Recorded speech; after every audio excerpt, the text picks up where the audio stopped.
Father Maddox's Tale. This is a most disappointing story, began old Father Maddox with a deprecating smile. You will find it as annoying as the lady and the tiger. There is no answer, or rather there are two, and you may take your choice, and no one can contradict you or satisfy you that you are right. There was a moment's pause as the priest elaborately placed a pinch of brown powder on his thumbnail and inhaled it noisily through first one nostril, then the other, with an indescribable grimace. He flicked the specks away, wiped his nose with a magenta cotton handkerchief, replaced his snuff box, folded his hands, cocked one knee over the other, and proceeded. Father Maddox had looked so profound just now that Canon Maxwell had turned and challenged him. And here was the result. As he talked, I watched his large, flat foot creased across the toes, as if an extra 2 inches had just been added subsequently. Its size and shape seemed the very embodiment of common sense. About 14 or 15 years ago, he began, I was at a mission in the Fens, quite a little place, you would not know its name, about 10 miles from Ely. I was very much pleased to hear one day that an old friend of mine had taken a house 7 miles away at a place called Baddenham, because you know the life of a priest at such a mission is apt to be very lonely, and I looked forward to his company now and again. The neighbouring Protestant clergy would have nothing to say to me. The old man smiled at the company in his deprecating manner and went on. About a week later, my friend Mr. Hudson, a bachelor, by the way, and a fellow of one of the Cambridge colleges, and a great recluse, my friend wrote and asked me to spend a Monday to Wednesday with him. There was a novelist coming to stay with him. I think I'd better not mention his name. We will call him Mr. Baxter, and this Mr. Baxter wished to meet a Catholic priest for a particular reason that you shall hear presently. I was very much pleased at this, for I have often heard the writer's name, as all of you have, Reverend Fathers. He smiled slyly. And I liked his books. He was always very kind to us poor papists, though I believe he was a man of no religion himself. Well, I gave out that there would be no Mass on Tuesday or Wednesday, and I said too where I was going, in case there was a sick call, though that was not likely, and on the Monday afternoon I walked up with my bag from Baddenham station to the hall. It was a very fine old house, very old, built, I suppose, about the beginning of the 16th century, and it stood in the middle of a little park of about 100 acres. It was L-shaped of red brick with a little turret at the end and had a little walled garden on the south. Mr. Baxter was not come yet. He would be there for dinner, my friend told me, and sure enough, about 7:30 he came. He was a little man, not at all what I expected, with black hair, a little grey at the temples, clean-shaven, with spectacles. He was a very quick man, I could see that. He talked a great deal at dinner, and it seemed, from what my friend said, that he was come down there from town to make a beginning at his new book, which was to be on the days of Elizabeth. Father Maddox stopped, looked round, smiling. No, gentlemen, you cannot guess from that. The book was never written, as you shall hear. There was a murmur of disappointment, and Father Brent, who had sat forward suddenly, sank back again, smiling too. Well, it seemed that Mr. Baxter wished to meet a priest because he was anxious to hear a little of how Catholics managed in those days, what it was that priests carried with them on their travels, and so forth. but it appeared presently the Catholics were not to be the principal characters of the story, though he thought of bringing them in. "I must have a priest, Father Maddox," he said. "There might be some good side scenes made out of that. Please tell me everything you can." Well, I told him all I could, and about the missal and the altar stone at Oscott, and so on. I told him, too, the kind of works that priests had to do, and their dangers and the martyrdoms. "Did many give in?" he asked. "Apostatize?" I said. "Oh, a few, very few." He seemed very thoughtful at that, and after we had smoked a little, he asked if we might go round the house. He liked to know what sort of place he was sleeping in, he said. He seemed to get very much excited with the house. It was certainly an interesting old place with several panelled rooms, uneven floors, diamond-paned windows, and all the rest. There was a curious little place, too, in the turret, a kind of watchtower, it seemed, with tiny windows, or rather spy holes all round. I never remember having seen anything like it elsewhere, and it was approached by an oaken stair from the room below. It was so small that two people could hardly turn round in it together. Well, we saw everything, going with candles and coming down again at last to the old parlour, and there we sat till nearly midnight, Mr. Baxter asking me all sorts of questions, many of which I could not answer. When our host took up his candle to go to bed, Mr. Baxter said he would sit up a bit, so we left him and went upstairs. I'm always a poor sleeper, particularly in a new house, and I tossed about a long time.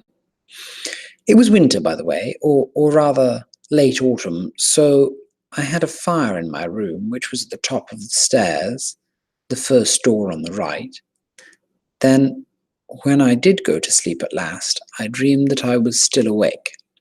I don't know whether anyone else has ever had that, but I often do. I remember what I dreamed, too. It was that I was back again in the parlour with the other two, that I was trying to sleep in my chair, but that Mr. Baxter would not be quiet. He kept walking up and down the room, waving his hands and talking to himself, and the other man... Wait, the priest paused. I have not explained properly. At first in my dream, the third man was certainly Mr. Hudson. At least I supposed so. But after a while it seemed not to be. It was someone else. I did not know who, and I could not remember his face. The third man, apparently, was not trying to sleep. He was standing in the corner of the room, in the shadow, watching Mr. Baxter as he went up and down. Well, this went on a long while. And then at last I awoke, wide awake, and they much annoyed. I was hardly fully awake before I heard Mr. Baxter come upstairs. I heard his bedroom candle clink as he lit it in the hall below, and I heard the creak of one of his shoes, which I had noticed before. He came upstairs past my door, walking rather quickly, as his way was. I heard him shut the door of his room, which was at the farther end of the landing. Then I went to sleep. Father Maddox paused, took another pinch of snuff, looking round on us. "Is that all clear so far?" he asked. There was a murmur of assent, and he went on. "Well, Mr. Baxter was very late at breakfast. He did not come down till we had finished, and I thought he looked very tired. He was plainly rather excited, too, and as he helped himself at the sideboard, he turned round. 'My dear Hudson,' he said, 'what a house this is of yours. It really has inspired me. I sat up till nearly 3, and I believe I've got a first-rate idea.' Of course, we asked what it was, and he ate his porridge, as he told us. He was going to bring an apostate priest, a man sincere enough in his faith, who gave way under torture. He was going to be the son of a family who remained good Catholics, and he was going to come home again to the very place where he had been caught, and where his mother was still living. It would be a good situation, thought Mr. Baxter, the apostate's son, believing all the time, and his mother, who of course loved him, but who hated the thought of what he had done. And these two should live together in the house where they had said goodbye 2 months before when the mother thought her son was going to his martyrdom. It seemed to me quite possible, and I said so, and that pleased Mr. Baxter very much. Yes, and Hudson, would you mind if I took this house as the scene of it? It seems to me just made for it. That little turret room, would be the place from which the priests saw the constables surrounding the house, and the room underneath could be the chapel. And think what he would think when he saw them again. Do you mind? Mr. Hudson, of course, said that he would be highly honoured and all the rest, and so it was settled. Presently, Mr. Baxter was off again. It is quite extraordinary, he said, how vivid the whole thing is to me. The character of the priest, his little ways, the weakness in his face, and all the rest.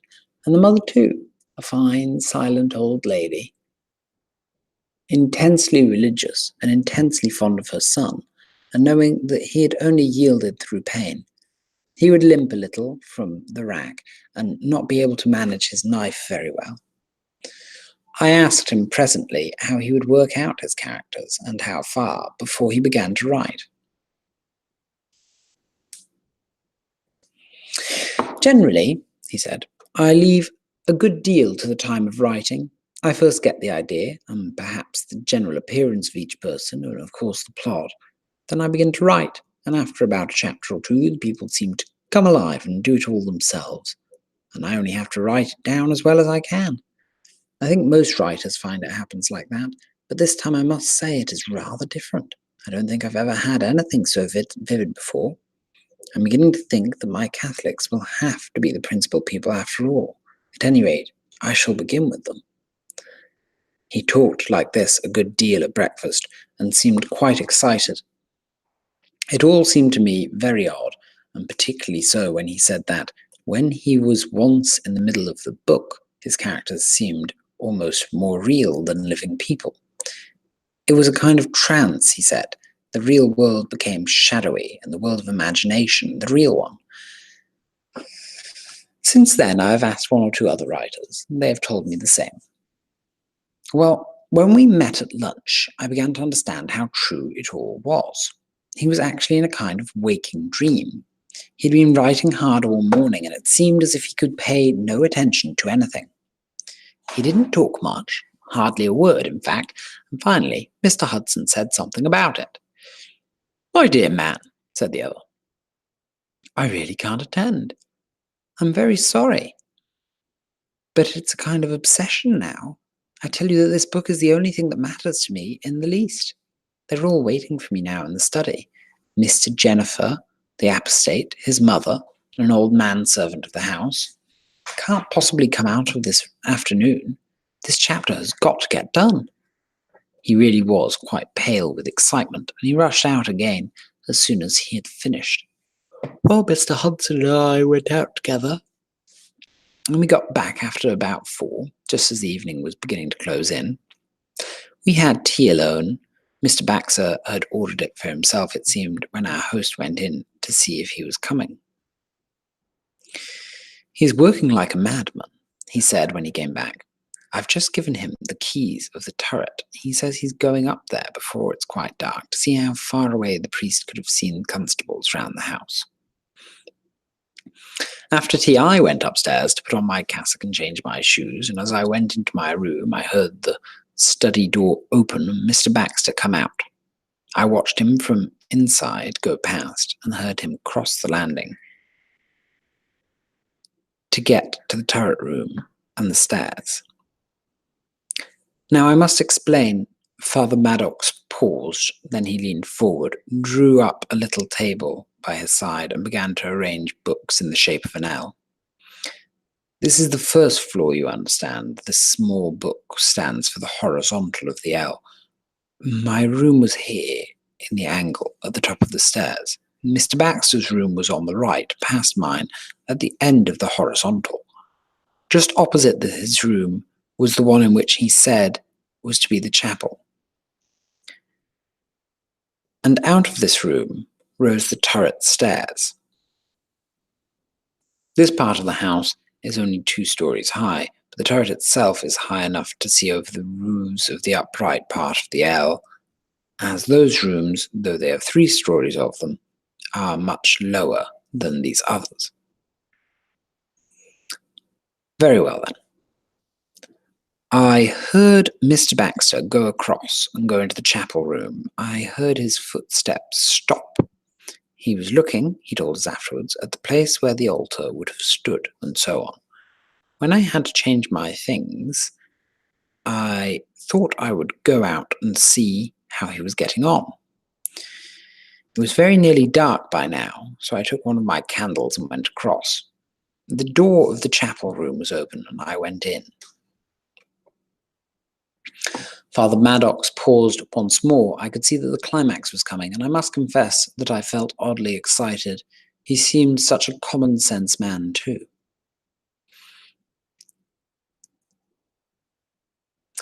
Now, those of you who have ever shot over dogs know what happens when a dog points, how he stiffens all over and is all strung up tight.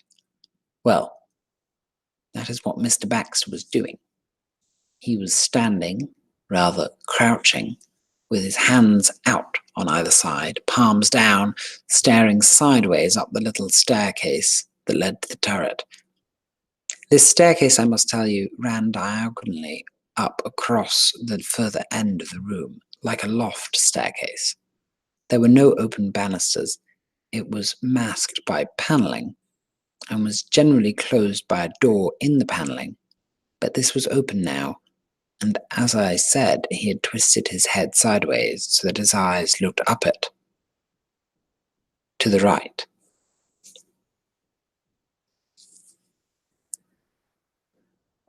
Well, at first I thought he was calculating something, but he did not move as I came in. He was like a statue. I said something, but he paid no attention. I went right up to him. "Mr. Baxter," I said, "I have come to see." Then a sort of horrid moan came from him, and he suddenly jumped back and seized me by the arm so that the candle dropped, and we were almost in the dark. But I caught a sight of his face. "He's coming down. He's coming down, Father," he whispered. "Oh, for God's sake." And then he gave a great wrench at my arm, still moaning, and somehow we were out of the room, across the landing, and half tumbling downstairs together. Mr. Hudson ran out at the noise, and somehow we got him into the study and in a deep chair, and he went off into a swoon. The old man paused and looked round with a rather tremulous smile, and I must confess the silence in the room was very much marked. Well, half an hour later, Mr. Baxter seemed himself again. He was able to tell us what had happened. It seemed he had gone into the room, and as I had thought, had stopped a moment or two, trying to imagine the old arrangements that he had invented. Invented, Reverend Fathers, remember that. There was no tradition about the house at all, neither then nor afterwards. Then he'd gone to the staircase to go up to the turret. Now, this is what he said he saw. He told us all this gradually, of course. He saw a man in a cassock and cap standing on the top step of the little stairs, looking out through the tiny window that is in the wall opposite. At first he thought it was I. It was very dark. There was only a little dim light from the turret room behind the figure, and his face, as I said, was pressed against the darkened window, exactly as if he were watching for somebody.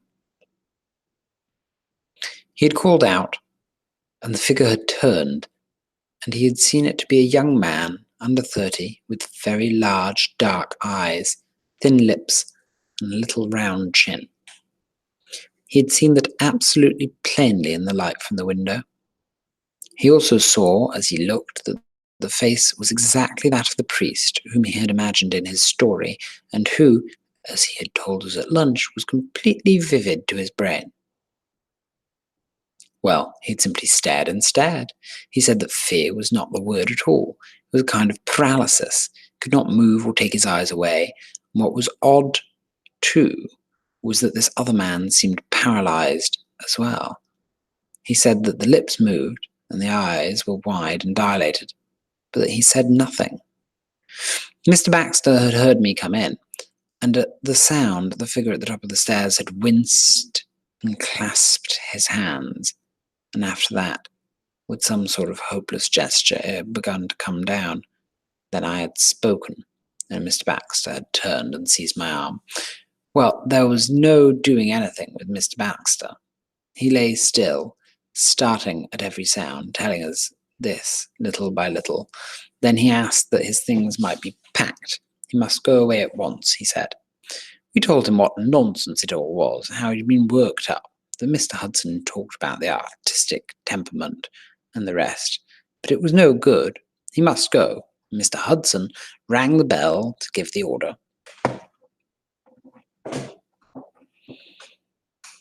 As Mr. Baxter stood up at last, still all white and trembling, he saw his manuscript on the table, and before I could say a word, he had seized it and tossed it into the fire. There would be 30 or 40 pages, I should think. We went to the door to see him off. He had entirely refused to go upstairs again, even his boots were brought down, and he hardly said anything more after he told his story. He said he would write in a day or two, and we went back to the parlour and talked it all over. Of course, we said what we thought. It seemed to us plain enough that he had worked himself up to a most frightful pitch of nerves, and, well, all the rest of it. The whole thing, we said, was sheer imagination. You see, it was not that there was any story about the house. Just as Mr. Hudson was going to dress, the butler came in. Father Maddox stopped again.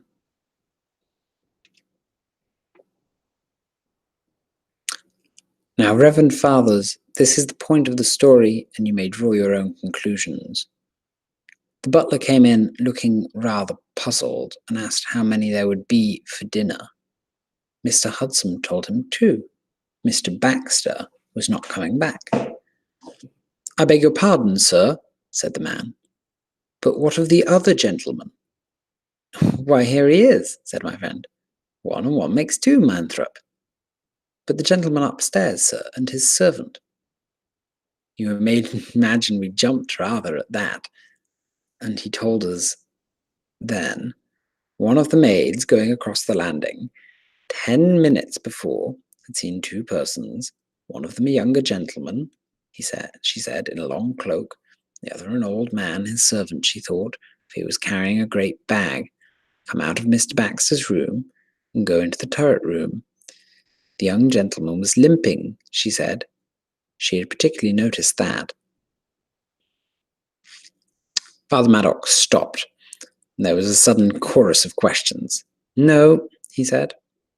There was no explanation at all. The maid had not been at all frightened. She had supposed it was another visitor come by the same train as that which Mr. Baxter had come the night before. She had not followed them. She had just gone and told Manthrop, and asked where the gentleman was to sleep. We went everywhere, into the turret room, up the stairs, everywhere. There was nothing. There never was anything. None at all. Now you see the difficulty, Reverend Fathers, ended the old man, smiling again. The question is, did Mr. Baxter's imagination in a kind of way create those things so strongly that not only he saw them, but the maid as well? A kind of violent thought transference? Or was it that there was a truth in the story, that something of the sort had happened in the house? This was the reason why, firstly, the idea had come so vividly to Mr. Baxter's mind, and secondly, that he and the maid had actually seen, well, what did they see? He took out his snuff box.